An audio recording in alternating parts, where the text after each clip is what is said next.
بسم اللہ الرحمن الرحیم۔ السلام علیکم۔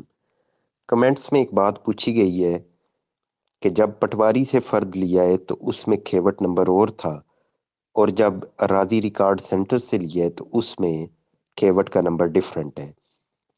اب آپ تین طرح کے ورڈ ذہن میں رکھیں، ایک کھیوٹ، سیکنڈ خطونی، اور تیسرا خسرہ نمبر۔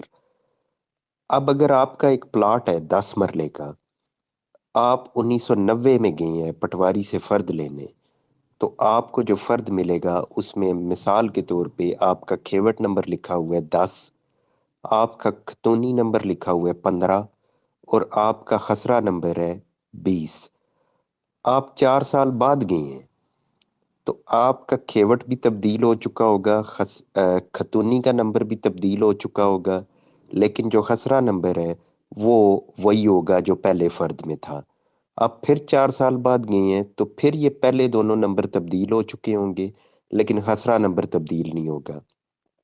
ابھی آپ کمپیوٹر والوں کی بات کر رہے ہیں تو آپ جب اراضی ریکارڈ سینٹر میں جائیں گے تو وہاں سے آپ فرد لیں گے تو وہ بھی کچھ عرصے کے بعد جائیں گے تو کھیوٹ نمبر پھر سے تبدیل ہو چکا ہوگا، خطونی کا نمبر بھی تبدیل ہوگا، لیکن مستقل اکائی جو ہے وہ خسرہ نمبر ہی ہوگی۔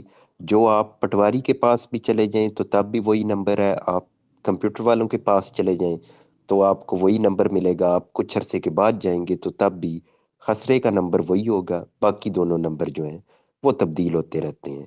ہر 4 سال کے بعد جب نئی جمع بندی بنتی ہے تو اس میں ان کو بدل دیا جاتا ہے۔